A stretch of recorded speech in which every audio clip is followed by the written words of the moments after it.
Hello, nerds. Today we are going to go for our weekly Andrew Yang NYC campaign update. Let's see what's in the news, how they're covering him, what's going on with his competition, what the gamblers are thinking, and then at the end we'll take some Ask Me Anythings for me. But before, let's get Andrew to warm us up.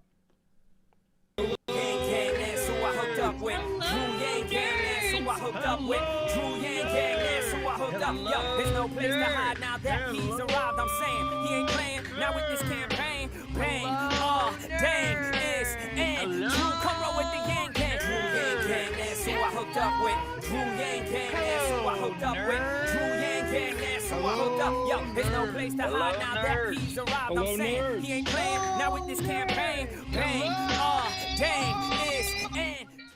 Hello, nerds! Nerds for Humanity.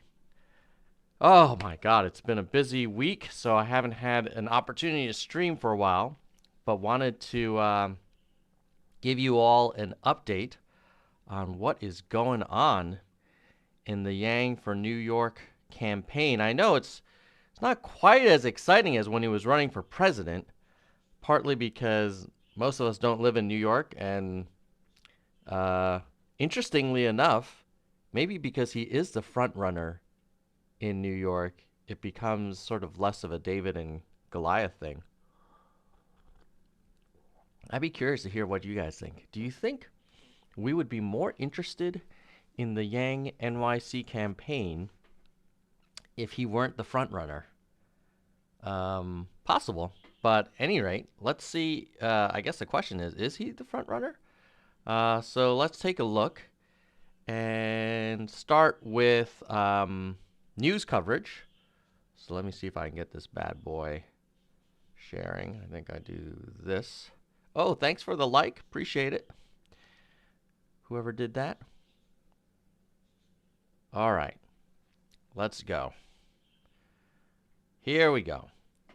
News coverage. 2 days ago, the New York Post said Andrew Yang rushes to aid of a photographer during assault on Staten Island Ferry. I did not know that happened. Let's take a look-see.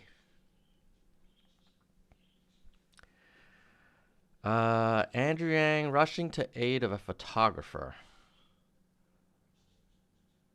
Mayoral candidate Andrew Yang rushed to the aid of a news photographer who was allegedly attacked on Friday on Staten Island Ferry. Whoa, okay. Getty photojournalist told the Post he was part of a small media entourage accompanying Yang on a tour of Staten Island when another ferry passenger began accosting the shutterbug. The attacker approached Platt at 11:15 a.m. on the top outdoor deck shortly after the boat sailed past the Statue of Liberty. He was chatting on the phone when a man wearing a black cowboy hat and jeans walked over, and I just said, "What's up?" And he immediately shoves me, and I kind of tumbled down. I got back up. What the? And he raises a steel bar, a broomstick handle, over his head. He looks like he's ready to strike me. The former presidential candidate saw the commotion from inside and raced outside to help, calming the assailant and allowing the photographer to escape. All right, Andrew. Freaking super Andrew, man. I wonder if it would have been cooler if Yang had, like, leveled the attacker. You know? Pull out a little Karate Kid action. Sweep the leg and whatnot. But, yeah, you gotta admit, man, that's pretty good coverage for the Yangster. Let's see. New York Daily News. Yang opposes raising taxes in confab with NYC business leaders. Oh, this is interesting. Let's look at the Yang tax tax conversation. Okay, Andrew Yang, who is leading the pack in his Democratic... Oh, come on. Goodness. Primary run for mayor, recently told a group of high-powered business leaders... No, I do not want the Daily News to send me notifications. That he doesn't support raising taxes on New Yorkers, including the most wealthy. He staked out the position last Wednesday at a meeting he had with the Partnership for NYC, representing large businesses that employ more than 1 million people in the city. He was clear he didn't favor new taxes on New Yorkers. Yes, Otto makes a good point that that was very Yangian of him to not attack the attacker. Very good point. Very good point, Otto. I personally would have been tempted if I had the cajones to level the attacker. But that would not be very humanity first, I guess. Okay. He was clear that he didn't favor new taxes on New Yorkers, period. The guy is really confident he's going to be mayor. I'll probably be the next mayor, and I want to work for all of you. The source recalled being struck by Yang's use of the word for rather than with when he made the remark about working for all of you. Another source describes his remarks as an impressive performance, noting with an ironic chuckle that he wasn't calling for tax increases on the evil rich. He tells people what they want to hear, that source said. He clearly knew telling people he's going to raise taxes is not going to what this group wants to hear. Well, that's probably true. Yang's comments come at a time when several bills aimed at taxing the rich have gained traction in Albany. Rebecca Balin, the campaign manager for Investor, painted Yang as an out of touch for his stance, saying that millions of New Yorkers can't make rent because the governor refuses to end tax breaks on the wealthy. Anyone who actually spent time here would know that. Ooh. An apparent shot at Yang's time spent in his second home in New Paltz during the pandemic. NYC Working Families Party State criticized Yang. New York needs a leader who will fight to end tax breaks for the wealthy. When asked for clarity on Yang's position on taxes, campaign spokesman Jacob Sporn said Yang intends to address the unjust carve-outs that are baked into the city's budget, including an antiquated property tax reform system that forces middle-class homeowners and renters to subsidize property tax bills for the wealthy. He'll also fight to close loopholes and support a new tax on luxury condos.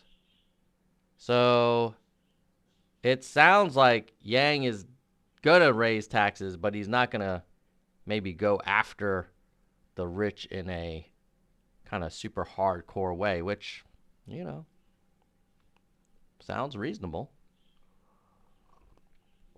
You don't want to drive out all the companies and the rich people, but you want everybody to pay their fair share. It's a tough balancing act, but if anyone can do it, Andrew M.F. Yang has certainly a good shot at it. Okay, let's quickly jump back and oopsie daisy, and see where everybody's joining us from, by the way. Where are all our viewers coming from today? I'm coming to you from San Francisco, basically about half an hour south of San Francisco. 10 minutes north of Palo Alto, in case you guys are familiar with the West Coast. Where are you guys joining from before we go to our next update, which will be looking at, I think we'll look at Andrew Yang's Twitter activity to see what he's talking about. By the way, if you're watching this, you probably care about the Yang campaign, and if you want to donate to him, use the Nerds for Humanity link, tinyurl.com/nerds-nyc. All the money goes to Yang, but then we get credit, and if I can raise $15K through this link, we're going to get Andrew back on the show. All right, let's see. Oh, we got a lot of East Coast. Yeah, it makes sense because most of the West Coast people probably are sleeping. I got up early because my mom is moving to California, so I was very excited today. Got to go to the airport later to pick her up. All right, we got Quincy, Bakersfield. Ooh, these are overlapping. Hold on. We got Quincy, Bakersfield, Massachusetts, NYC, Jay Sheck. You know, if you give through that link, you still get the NYC matching. And then Andrew would be very much obliged. Maryland, upstate New York, Leiden, parentheses, the Netherlands, yes. Great university there, I believe. East Coast +1. Bremen, Germany. Must be evening there, so guten Abend. All right, let's get on to the next thing, which is looking at, so welcome all nerds, welcome all. Jay Sheck says he's already donated. I hope you used the nerds link. If you didn't, it's fine. But if you did, then we can get Andrew back on the show. All right, let's go back to see if there's any other news coverage before we go to Andrew's, oh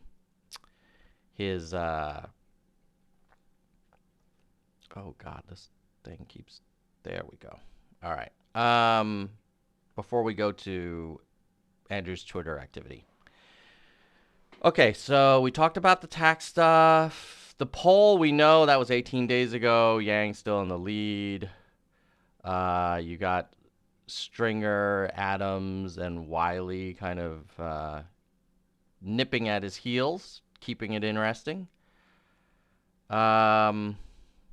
Basically, Yang supporting the stimulus. Who will AOC endorse? That's a very good question. If she endorses someone other than Yang, that could definitely be a, that could be disruptive. So hopefully she either will not endorse, or if she does endorse, she endorses the Yang. Anything's possible. Unlikely that she will endorse the Yang, I think, but maybe. That would be freaking amazing. If Andrew Yang can win AOC's endorsement, my goodness, that man is very capable. Okay, and then he took some heat. We talked about this last week about the Sam Harris thing. All right, so that is, in summary, I think the biggest news is the attacking of the attacker, or the de-escalation of the assault on the Staten Island ferry, followed by a little bit of controversy around his statement that he's not going to go after the rich or the big businesses. You do wonder, like, well, we do need to pay for $1 billion basic income program. So maybe Yang has a lot of private philanthropists that are ready to fund that big pilot. Maybe that's like a Jack Dorsey deal. Who knows? Then we talk about the polls. So yeah, that's the news. Now, in terms of what Andrew's talking about, I too am a dog person. You know what? Like, just when you thought you liked Andrew Yang, you gotta appreciate the man. I'm not surprised that he's a dog person. He seems like a dog person. No offense to cats. I think cats are cool too, but dogs are amazing. They have new Yang for NYC merch. Check it out. Looks pretty good. Very nicely done. Nicely designed. Very clean. Anyone who has experienced sexual harassment in any situation should feel empowered to step forward. Okay, this is basically Cuomo stuff, I'm guessing. And then he talks about the Johnson & Johnson vaccine.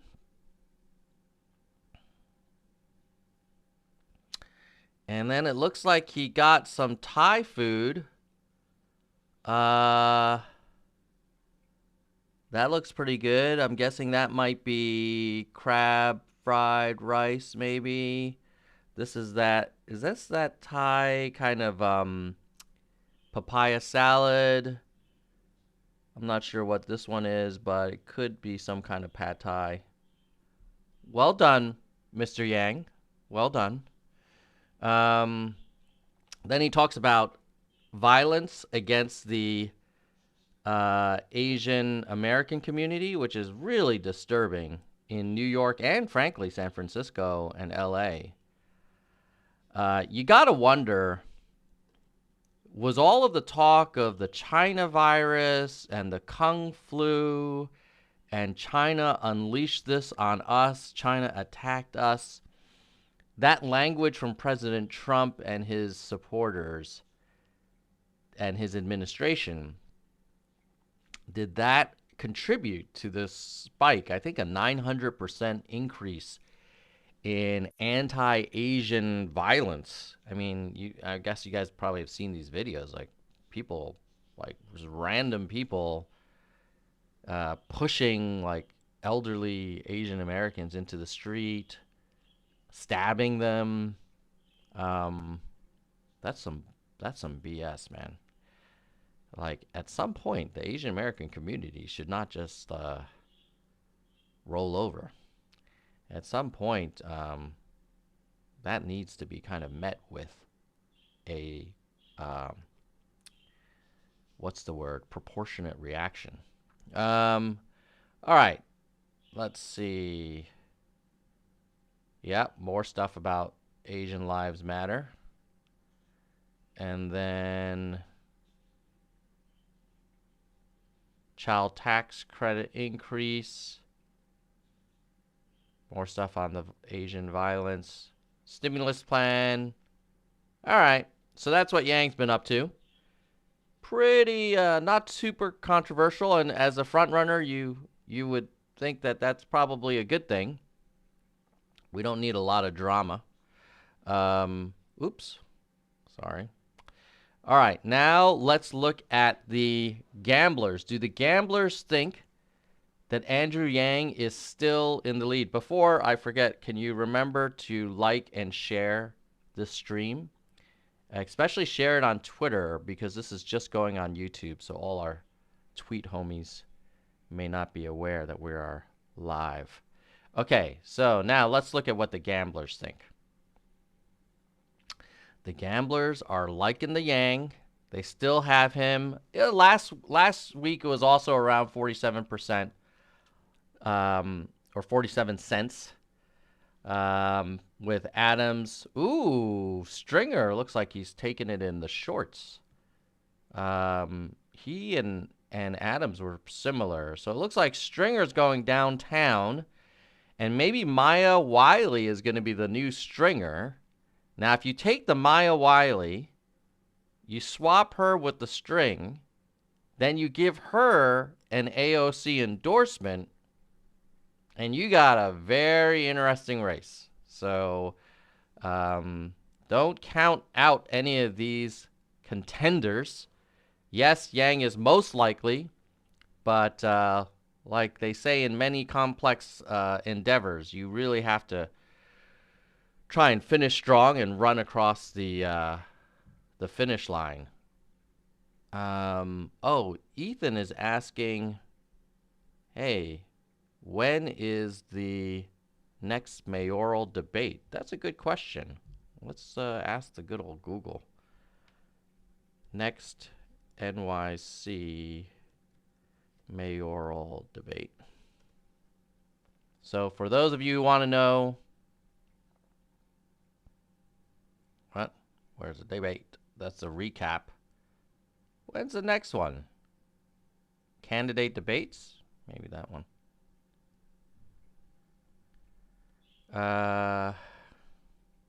What is all this stuff? Is this all of them?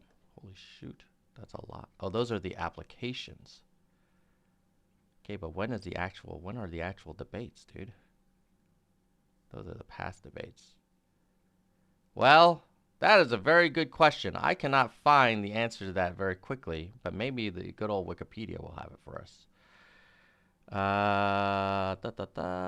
Debates. No, that's interesting. We just had the one in Feb. They're not listing any other ones. You know, I hate to be that guy that's supporting the front runner. But you know what I'm thinking. I'm thinking if we're in the lead, you know, we don't need a million debates. I mean, I do hope they have more in the spirit of democracy, but from a how can Yang win, like, we're doing all right. We don't need a debate every week. Now, if you're Adams or Stringer or Wiley, you're going to be like big time. Let Maya speak, let Scott speak, let Eric speak. So I think I would be supportive of more debates. I'm just saying it's not our top priority if our guy's in the lead. But it is our priority in the spirit of democracy. So I will reluctantly support more debates. Okay. Now, we're going to go on to looking at the Twitter growth rates for Yang versus Adams and Stringer, and maybe we'll look at Wiley as well. And then we're going to look at search trends. Oh, no. Some people are saying, Daniel's saying, hey, that there's people saying that Yang is a communist. Yeah. It is interesting why some people always kind of talk about that. I guess because, I mean, it's not obvious, but you guys all know that basic income is actually a Republican idea. But at any rate, so let's go, or it's an idea that was espoused by both Republicans and Democrats. That's probably a more accurate way of describing it. Okay, so we'll look at social trends, search trends, and then take some questions from the audience, all right? Okay. Before we do that, let me give a quick shout out to the people that make this channel possible, our members. So our highest level is our SVP and EVP. We do not currently have any SVPs or VPs. So if you are interested in supporting Nerds for Humanity, basically the money does not go to me. I don't use it for any personal spending. It's all for creating more content and growing the channel. So whatever you can do, click that join button if you haven't already. Who has clicked the join button? I'll tell you. VLam, JM Sap, Fat Lamb, Kristen Slevin, Soldier One, Laura Lane, Patrick Dunn, Bike, and Mindful Skeptics. So thank you all for being our highest level of NFH supporters, the VPs. Okay, next, let's look at the hardcore. We've got Mike Chan, Gene Lim, David, Tracy Mesa, DK, Phoenix Congress, Jekalago. Oh, I think Jekalago is in the chat right now. Kirsch, Mr. History Fan, Byram Hess, Mona, Susan Clifton, Yang Deng, Tony Perilla, Robert Wu, Dean L, Stat Nerd, Galessa, Jalacia, Jay Perrin. Jay Perrin's also a supporter of the people, so thank you, Jay. Annalisa and J. Brian Anderson. And then at the verified level, we have Helen, Lisa, Sugar, Albert, Brandon, Yes, Brian, Pete, Arez, Your Mommin, Sophia, Jedwiga, Gail, Shake and Make, Mike, Doris, Emerald, Nell, Lori, Ben, Roger, Lisa, Christina, Vaughn, Rasta, Richard, Jessica. What the? Hold on. I think I lost my place. James, Jalopy, Emma, Spirited, Hui, Stephen, Ira, Shoni, Spy, Philip, Jameson, Dr. A, William, Karen, Monica, Ender, Alex, Ardent, Mai, Zemery, Brittany, and Clyde. And special shout out to our newest members overall, we'll sort by total time as member. Clyde Clark, Brittany Crosby, all less than 30 days old. Okay, Ethan is saying, are you going to watch Trump's speech at CPAC whenever it happens? I'm probably not going to watch it live because I need to help my mom out with some stuff today. But I will probably watch it later. And I'm not expecting a lot of, I mean, let's make some predictions. Like, what would we expect to see? We would expect him to say that, you know, I think he is against election fraud and he's for election integrity, which will be a code for Stop the Steal. And then he's going to talk about, he's probably going to bring a lot of anger against establishment Republicans. I would not be surprised if he goes after Liz Cheney and any of the Republicans who voted against him. And, you know, I'm guessing he will also maybe give a nice shout out to the Lauren Boebert and then the Marjorie Taylor Greens of the world who are kind of on the forefront of the kind of extreme MAGA camp. But now here's the question. Do we think he's going to talk trash about Biden? Do you think he's going to talk about Sleepy Joe, right? And Lying Ted. I guess Lying Ted is he's okay with Lying Ted because Lying Ted's supportive of Trump.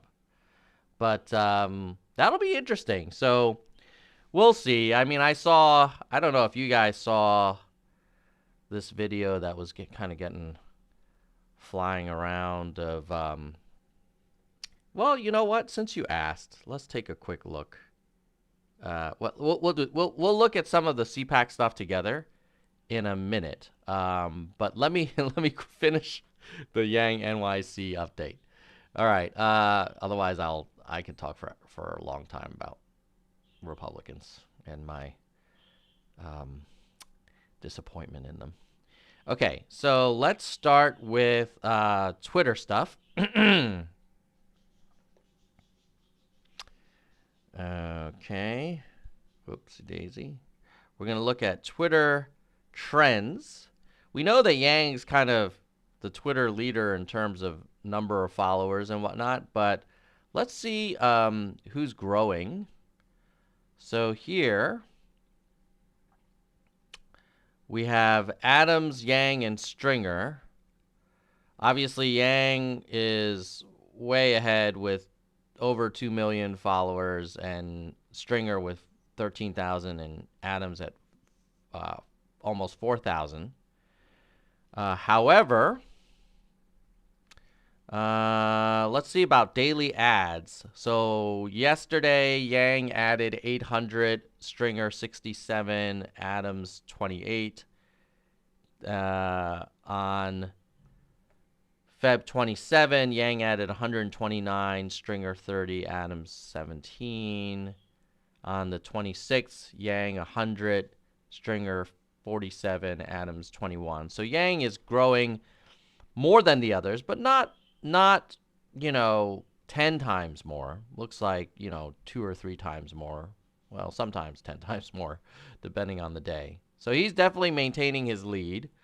We should look at Maya Wiley. Let me find out what her Twitter handle is. Maya Wiley. What? There. Is that? I think this is Maya Wiley. Yes. Okay, so we're going to take her handle and we're going to... Let's probably... It looks like we should... Wow, it's interesting that Adams is not... Yeah. Well, Stringer seems to be growing similar to Adams. Huh. I would have thought that that that Stringer was kind of out of it, given the bank gamblers betting odds. But let's see if we drop in Maya Wiley here. Okay, Maya currently has she has 400,000 followers. So she's a little bit more potent on Twitter than Stringer and Adams. And let's see what her growth is looking like. Ooh, her growth is it's good. So like on Feb 28, she added 198, Yang 828. And then on Feb 27, she added 65, Yang added 129. 26, she added 159, Yang only added 98. 25th, she added 225, Yang only added 208. Also, Maya Wiley in the Twitter world, not too shabby. So this is why if Maya gets some AOC juice, you never know. Let's look at search. And I think we've got Maya in here. So in terms of Google searches from people living in NYC, for the past 7 days, you've got Yang getting about 4 to 5 times as much search activity as everybody else. And then the next ones would be Adams and Wiley. Very little search activity for McGuire and not much for Stringer. So blue line is the Yang. And in terms of what people are searching for related to Yang, Emily's saying, let's go. Let's go. Let's do this. He definitely is looking strong, Emily. What are they searching for when they search for Andrew? They are searching for his... Who in the Sam Hill would search for his nationality? What? Why are they searching for his nationality? That's so weird. I wonder if they're searching for, like, Eric Adams and Maya Wiley's nationality.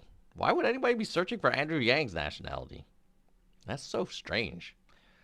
Let me know in the comments if you think that's racist. That's weird. Richard, oh, yep. Patrick Dunn's like, basically, racism. Could be. Richard Carranza, Neera Tanden, Andrew Yang merch up 250%. And New York City mayoral candidates. Now, Scott Stringer people are searching for Corey Johnson and Ray McGuire. Eric Adams people are searching for NYC mayoral election Zion and Cuomo. Maya Wiley people are also searching... Oh!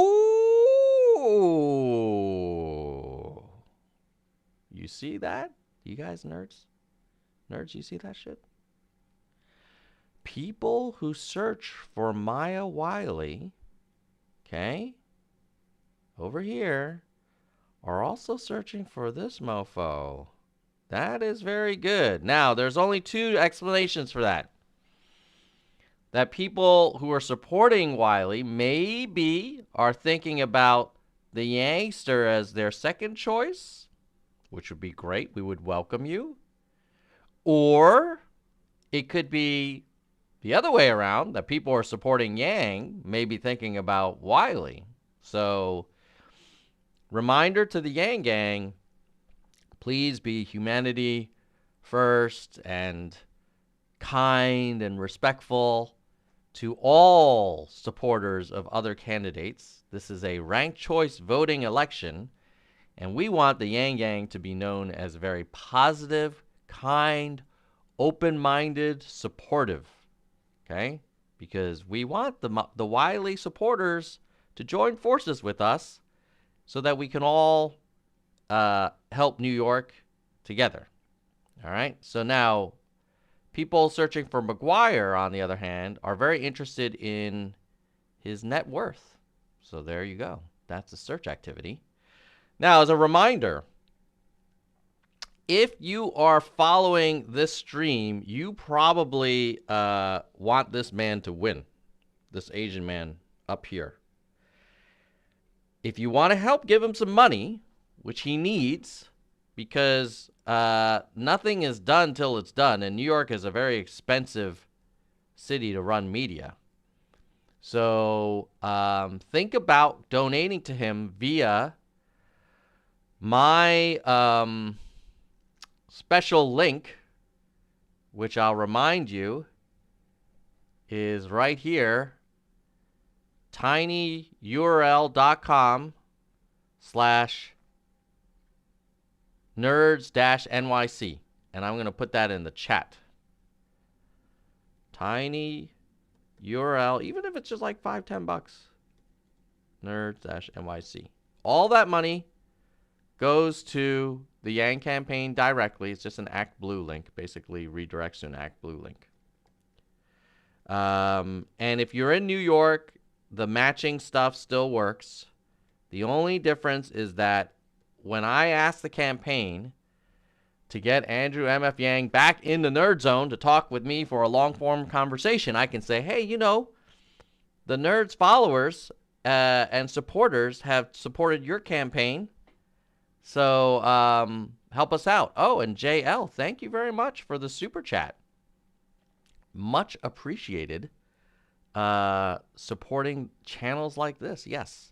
Yeah, this is a tough time to stay active in the Yang Gang because we are seeing, in terms of demand for Yang-related content, let's be honest, it's a little bit of a plateau, but if anything, I'm a stubborn MF, so I intend to continue the fight.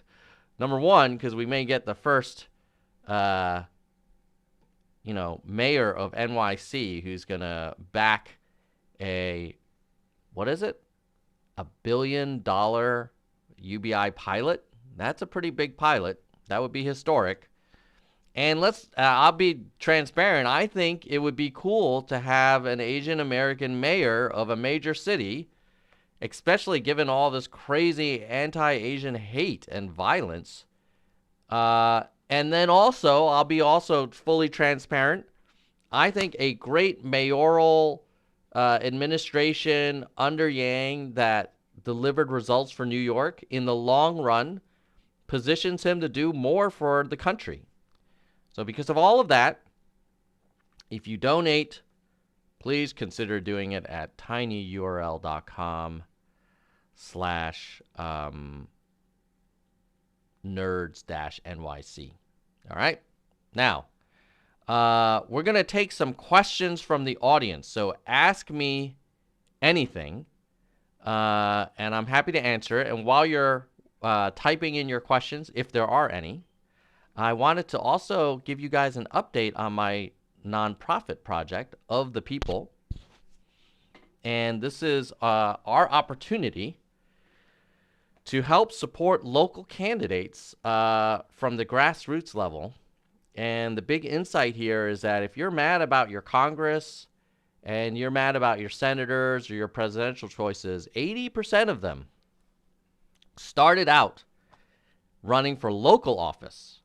So this is like city council, county commissioner, school board, that kind of stuff. Mayor, right? And so what ofthepeople.us does is you can then just look and find candidates that you might want to support earlier in their career because they might be the next generation. So let's say you really love basic income. You can sort by UBI, and then you can see a number of candidates like Austin or Liam or Allie or Eric or me. I'm not running for anything. I just do volunteer at the county level. But let's say you're like, oh, okay, Allie, let's learn more about her. You can find out more information about her, watch her video, and then, of course, you can then click on this link and go to her campaign website. So ofthepeople.us, it's basically like a Yelp for local candidates, all volunteer. Me and a few other tech folks have built this website. We'll continue building it. And I should also acknowledge some of the supporters for OTP. So this is the operating team. But then we have a lot of financial supporters on Patreon who then basically we're going to use that money to start advertising OTP so more people can discover the platform. And ideally, as we get more and more candidates, we can then keep growing, and then it becomes this like snowballing thing. And then maybe we'll have OTP debates, maybe we'll have OTP interviews, and essentially we're trying to encourage more competition, more local candidates, more everyday people running for office, a more greater diversity of ideas, so that we don't just see the same names over and over again. All right. So with that, let me go to any questions, if there are any, from the current live stream audience about anything you want. Oh, and then I guess we promised we were going to do some CPAC reaction, which I can do a quick one if there's interest. But let me see if there's any questions.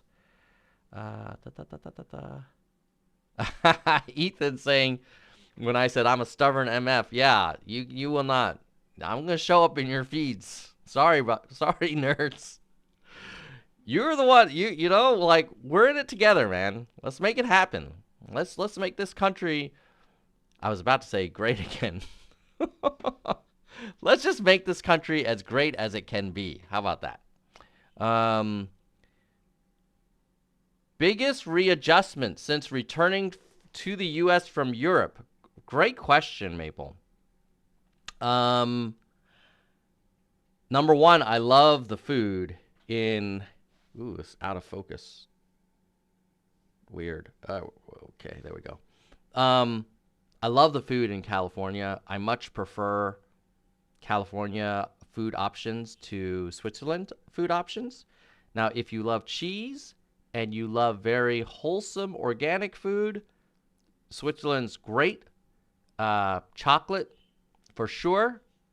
But soulful food, you'd have to go to Italy or Spain. You know, I lived on the Germanic side of Switzerland, which, you know, it's like a place where you have schnitzel and Wurst and Brot and Käse, that kind of stuff. So, so I'm loving the move back. Of course, as a native-born American, I just feel very comfortable living in the U.S., and I love American politics. The only downside of moving back has been, you know, the public infrastructure in the U.S. is not quite up to the same standards, in my opinion, as what I saw in Switzerland in terms of public transportation, trains especially. Yeah, and I'm not looking forward to California income taxes, but, you know, you got to take the good with the bad, and hopefully, I don't mind paying more taxes. I just wish I knew what was being done with the money. Like, if you said, hey, Tom, you got to pay more taxes, it's going to go towards basic income or trains or green energy, I'd be like, okay, great. Like, I'm down with that. But I don't know where all that money goes. That's the problem. Okay, let's see if there's any other questions. Is welfare the same as socialism? I don't think so. I think socialism is where the government has heavy influence over the means of production. And welfare would be part of usually what you see in more socialist kind of economies. But I don't think it's the same. I think it's often associated. Or yes, right, as Jay says, one aspect of it. Is Yang still allowed to run humanity forward if he's elected mayor? I would imagine he will probably step back and maybe serve on the board of directors of Humanity Forward if he were mayor. Patrick Dunn, would you consider running for California State Assembly or State Senate at some point in the future? Maybe. right now, I am so busy with Nerds for Humanity, Of the People. I do some volunteer work for the Yang campaign. I have a day job. And then I'm trying to be a good husband, father, and son to my family.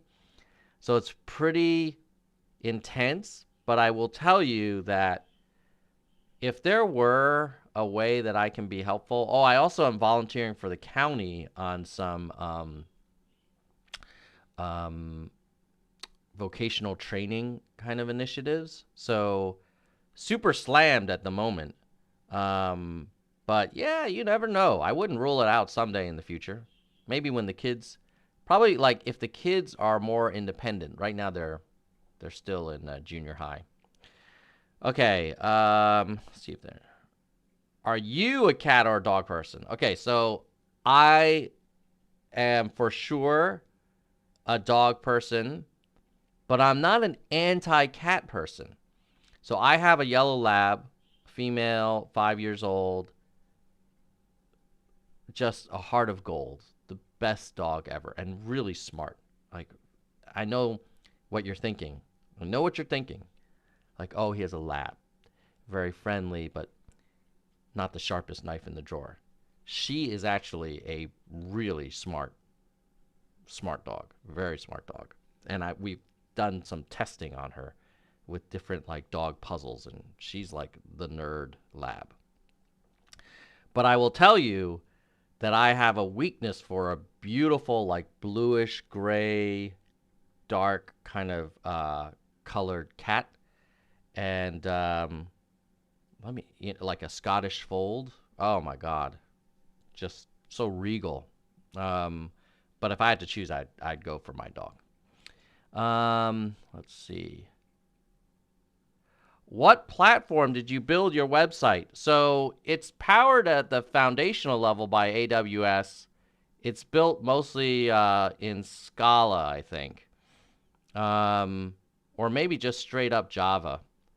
But we didn't use any frameworks. It's all home rolled. So Ian and Sam, the founding engineers for OTP, ofthepeople.us, please check it out, ofthepeople.us.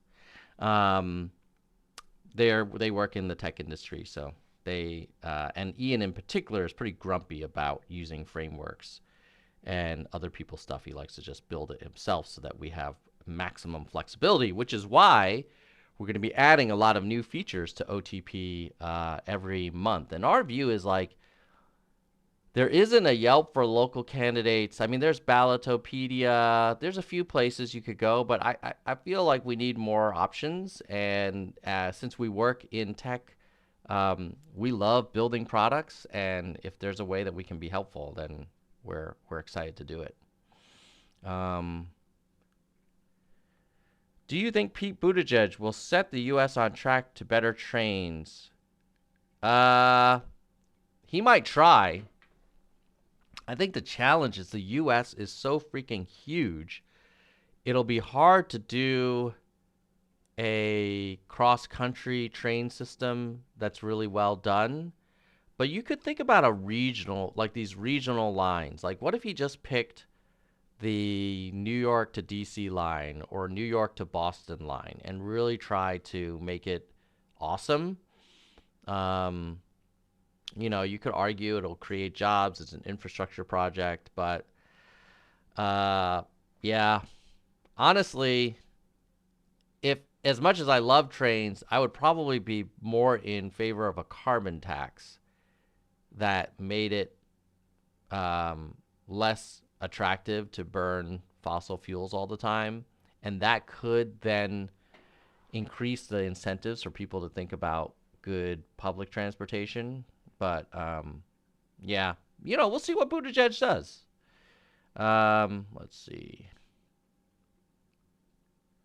What are California income tax rates? Well, Trev, this is my first year filling out California taxes, but I believe they add somewhere between 10 and 12%, I think, on top of my federal taxes.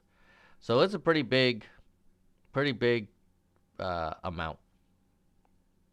And I'm not sure. I don't know.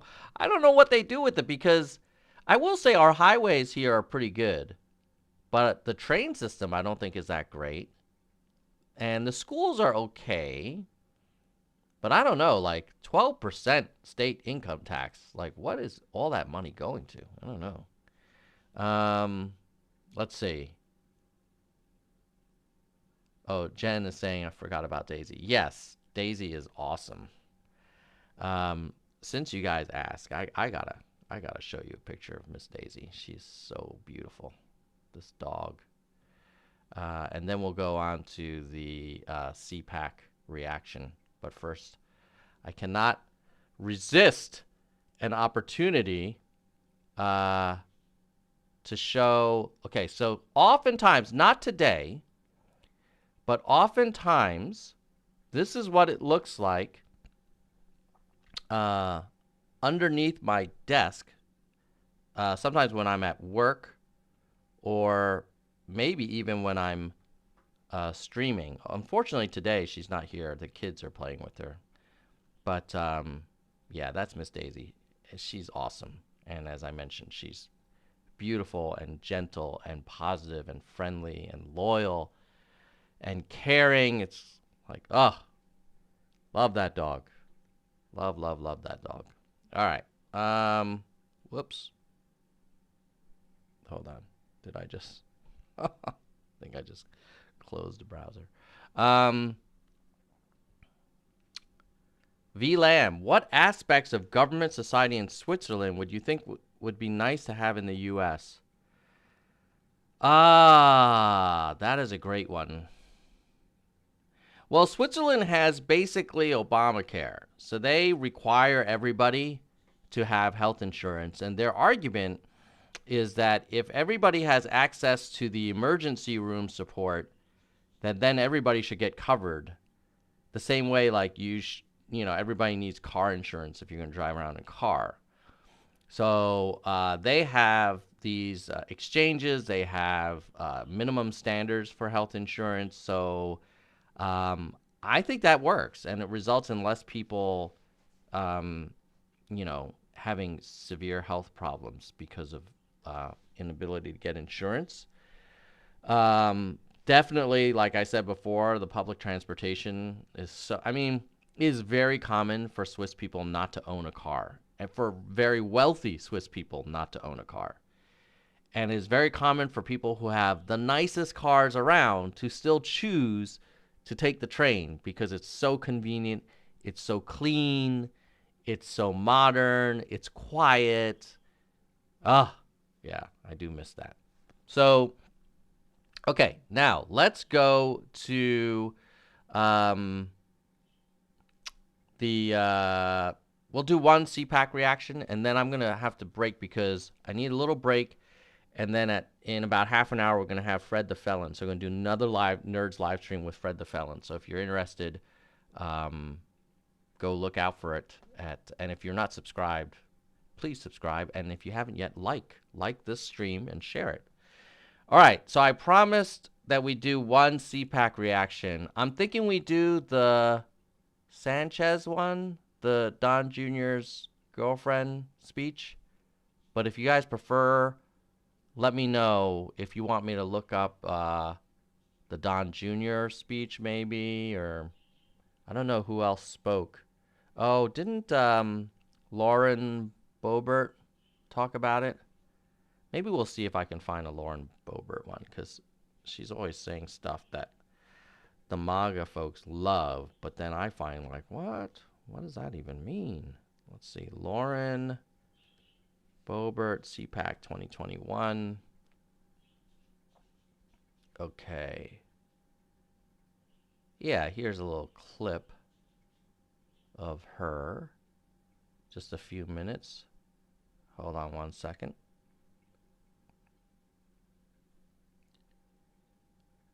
Oh, that sound is terrible. Hold on. Let me find something where I can find.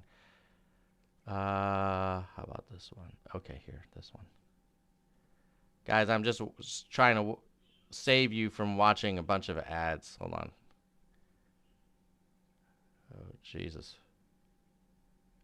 Oh, God. Where is it? Bobert at CPAC. Come on, man. Oh, there we go. That way. Oh, here we go. Here we go. You guys ready for the Bobert? We're gonna do it. I'll be honest. I'm not a big fan of hers, but she does represent the radical MAGA, and so we should try and understand where these folks are coming from, and hopefully maybe build some bridges. I don't know. It's hard. It's hard. I find her tone to be very divisive, but let's see what she says here. So my first question's for you. You were granted a concealed carry permit in Washington, D.C. because you fear for your safety, obviously. I mean, God love you, you're the size of a Keebler elf. So diminutive. But don't let her fool you. But you were worried about your safety. Are you worried about your safety in D.C., the Capitol, both? What made you did get the permit, but what drove that decision for you? Now, I don't see why, if anything, Lauren Boebert should be concerned about her safety. I would say maybe AOC, the Squad, Ted Lieu, those characters probably have the most to fear because the insurrectionists weren't looking for Boebert. I think she was actually kind of one of the people they look up to. But at any rate, maybe Lauren Boebert's afraid of like some, hardcore Greenpeace person or I guess BLM or, they would say Antifa. But I haven't seen a lot of violence against Republicans lately. There was that softball game, though, we should acknowledge that, where some dude got shot. So I guess you could argue, yeah, maybe. Well, I've been an advocate for the Second Amendment for nearly 8 years now. I opened a restaurant in Rifle, Colorado, the only city in America named after a gun. Shortly after we opened our restaurant, there was an altercation where a man was beat to death. Outside of your restaurant? I'm sorry? Or where? This was outside of my restaurant. Yeah. Outside of my restaurant, he was beat to death by another man. No weapons, no. And I immediately wondered, how am I going to protect everyone? How am I going to take care of the people around me? How am I going to take care of myself? I'm a mom. I have 4 boys. How am I going to protect them if there's a threat? And that's when I started looking into Colorado's carry laws. I took advantage of Colorado's open. Now that's an interesting argument that 2 men got into a fight and one was beaten to death. And therefore, we should all carry guns. But then what happens when 2 people with guns get into a fight? I'm not sure how that works.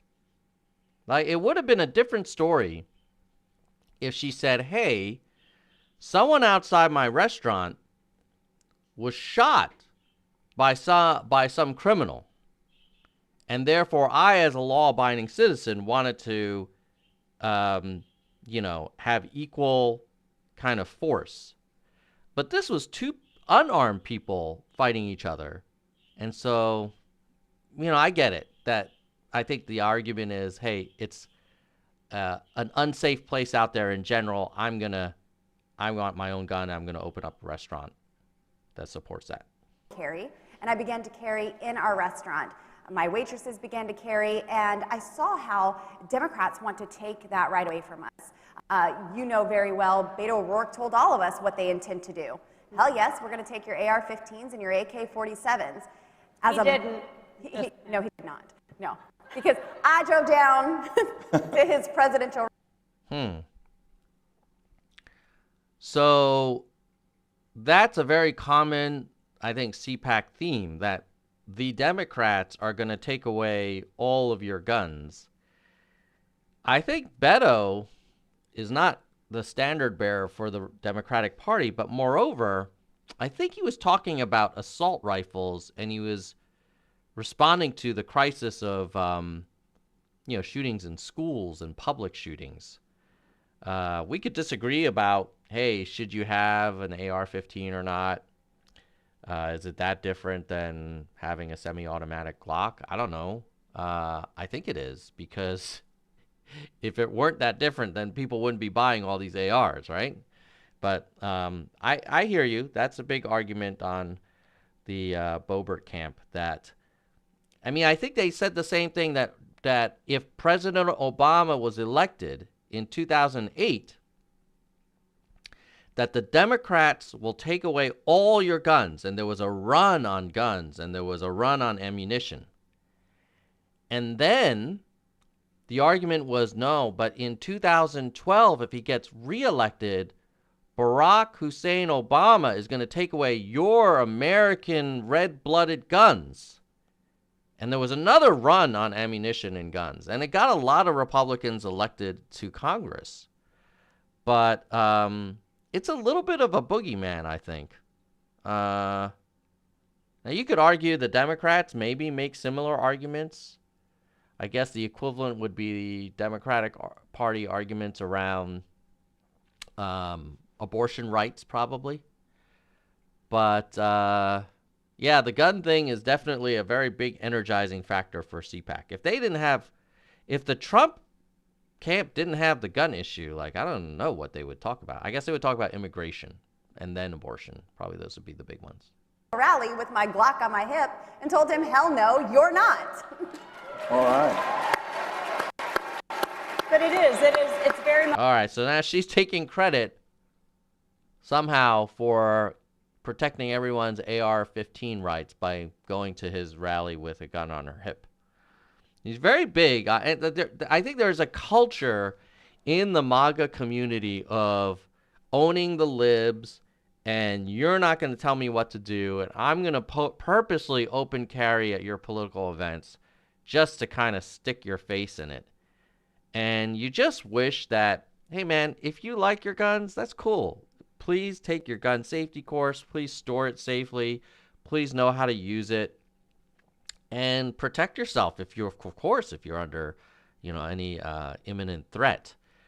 But you don't need to kind of wave it in everyone's face. That's the thing that I don't understand.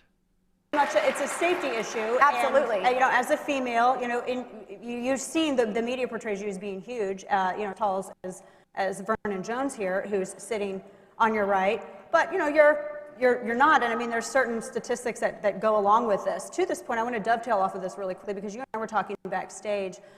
All right, this moderator is saying that the media has portrayed Boebert as huge. I guess maybe she was being sarcastic. But I'll tell you, if people of small stature all get guns, I really hope they take lots of training and go to the range on a regular basis and then safely store and secure those guns. In my opinion, it's not a good idea to go out and buy a gun and throw it in your purse and to just go on your merry way. It's a pretty big responsibility. Vernon Jones, who represented state representative for the state of Georgia, 91st district. Yes. You supported campus carry. Being that we are in Florida, and Florida has led the way on concealed carry, Florida has led the way on firearm rights. There have been a couple of step backs with the flag laws and the disenfranchisement. So that's a little bit of the Boebert stuff. I mean, let me just some people might be thinking well, why is Tom so critical of Lauren Boebert? Let me show you, because on her Twitter feed, you really get a sense of her strategy, and it's not very constructive, in my opinion. It is all about trying to mock and sort of diminish and belittle Democrats. And I get it. She's in Colorado in a gerrymandered district, so that's what she's going to do to kind of get her her likes and follows and retweets and everything like that. But like at some point, if you talk about being like how important it is that you love America and you love the Constitution, then you are part of the legislative branch that is designed to do the right thing for the entire country, not just your district. That you have to think about the greater good of the union. And so I am not seeing that kind of behavior when I look at what she's saying to, let's see, her, 500,000 followers. So, okay, she's talking about the State of the Union address today. So basically like, ha ha ha, like, Trump is still president. He's giving the State of the Union, not Biden. I think she's basically suggesting that Trump's speech at the CPAC is the real president's State of the Union. Then she says the Democrats blew their chance at, quote, unity by passing the first major piece of Biden legislation on a completely partisan basis. They even brought back earmarks. In other words, the swamp is back and deeper than ever before. So the thing I have an issue with is then point out where in that stimulus bill you see swampy earmarks. Like, call it out, Lauren. Don't just like make these accusations. That's like saying, oh, the 2020 election was stolen and all of these irregularities and millions of ballots in a river in Texas. It's like, no, you got to bring some evidence. And in this case, you could just link to where in the bill you're not happy. Like, what part of the bill don't you like? Is it the $1,400 to individuals? Is it the support for small businesses? Is it the support for public health? Is it the support for large corporations, which I would be the first to agree with Lauren Boebert that, hey, there's too much support for large corporations. But to just say like, oh, the Democrats blew their chance at unity. Unity is a two-way street. Are you telling me that bill is so bad that not a single one of your Republican colleagues could vote for it? Really? That you're against it? And did you, as a good Republican, present an alternative? Because if all you're doing is just like tweeting out this kind of snarkiness, it's I find it very. It's like exactly why we're so polarized. Let's see. What else has she said? There has never been a time in history where the people burning books and censoring speech were the righteous ones. I don't even know what she's talking about there. I think that has like these strange kind of World War II allusions. But yeah. Okay. If blue states would stop wasting taxpayer dollars by providing lavish lifestyles to illegal aliens, they wouldn't need bailouts from the federal government. No more money should go to states who spend our hard-earned cash on non-citizens. So I think this is where it definitely animates people. But if you look at the percent of dollars of the, what is it? Like, the U.S. federal budget is probably, it's multi-trillion, but I don't know how many trillion. Let's see, hold on a second. U.S. federal budget. 5 trillion, okay?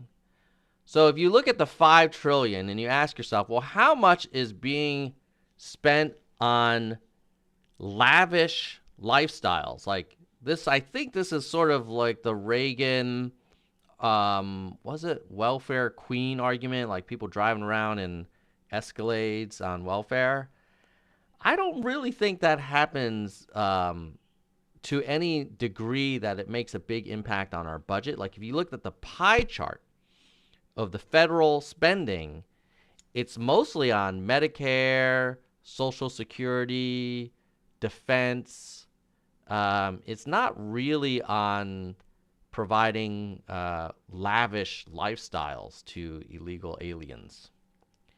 But that's what Lauren's talking about. That she is a lion in the Congress. Okay. I stand with cattlemen. Statewide barbecue. Well, I do enjoy good barbecue. So there. Lauren and I are in agreement. Although I would probably say we probably need to cut back on our beef consumption and make it more of like a special occasion food than a everyday food. In the interest of protecting our own health and the environment. So anyway, yeah, like as you see, like it's very negative. How did so many people become convinced that it's wrong to put the needs of our country first? Like, well, I would ask, like, why would you support a president who dismissed, denied, marginalized, and didn't take sufficient action on a pandemic that killed 500,000 Americans? Isn't saving the lives of 500,000 Americans that died in the last 12 months of COVID during the Trump presidency? If you care so much about country first, what were you saying about that? And then she says, let me say it loud and clear. There isn't anything wrong with putting America first. But then do it. Don't just say it. America first is not just putting a bunch of flags behind you and you know, putting a gun on your hip. That's great. Do that. That's fine. You know, do what you want to do. But I would argue America first is like when the country is dealing with a existential crisis and 500,000 people end up dying, America first is doing something about it. And it didn't take that much. Like, let's give Trump credit for instructing the FDA to accelerate review and kind of, remove red tape for the vaccine stuff. But let's also acknowledge, like, Pfizer didn't get any warp speed money. They did it themselves. And Moderna, like, warp speed didn't invent messenger DNA, like, or RNA rather. Like, these are things that were in development at the so-called elite liberal universities that you hate so much. It's called science. And if you really cared about America first, you would have demanded that our president act like it was a crisis. And obviously he didn't. Remember? He said, oh, COVID. Nobody's going to be talking about COVID after Election Day. And here we are, desperately trying to clean up the mess. Anyway, Tamar makes a good point that RNA technology was not invented by Donald Trump. I hate to say it. He did not invent RNA. He didn't. He wasn't there with a white lab coat at MIT and Harvard and Stanford and all the places that were doing this. Like, I don't know what Trump was doing when they were developing. I think he was running casinos and beauty pageants. Don't get me started on Trump. I'm so glad. By the way, let's end with a positive note. Can we all give a round of applause to the fact that we no longer have Donald Trump as our president? Can we all give a round of applause that we have a president that is listening to scientists, that is being considerate about facts, that is just putting his head down, doing work, and is not at the golf course, and he's not on Twitter at 2 a.m. picking fights with everyone, but we have a president that's just trying to do the right effing thing. And, you know, if you want a president that's going to, like, wrap himself in the flag all the time and talk about America and freedom and the Constitution, but then not do anything for America, not do anything to protect our freedom, not do anything to protect the Constitution, but instead start a freaking insurrection and challenge the integrity and trust in the whole democratic process, well then, I guess, it's your right to support to support Trump. But I'm going to have to say Biden is a way big upgrade over the Trumpster. JL, thank you for the super sticker. High five. Bam. Double high five. All right. We're going to take a little break. In about 15 minutes, we are going to have Fred the Felon on the Nerd Show. It'll be a new stream. But before I wrap up, thank you for joining me.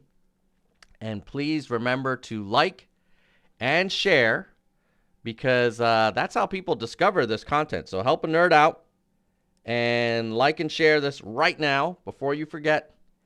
And thanks to all our members for supporting this channel. And I'm going to keep making content because it's fun. I enjoy hanging out with you guys. And America needs all of us to roll up our sleeves, participate, and advocate for things that take what's great about this country and make it as great as it can be, to have us reach our full potential. And that means we got to do stuff around environment, poverty, healthcare, discourse, bipartisanship, encourage more competition between the parties, within the parties, across multiple parties. There's so much. Imagine an America that has more choices for us in terms of our elected leaders. We're making hard calls around being environmentally responsible around this climate crisis. We're making hard calls around how we deliver better health care to more people at a higher quality, at scale, in a sustainable way financially. Like, these are hard problems. And you can't just go around talking about, how proud you are of the gun on your hip. Like, that's great. Good for you. You've got a gun on your hip. Now let's solve some problems. Okay, with that, I'm going to say goodbye, nerds. Fading to black.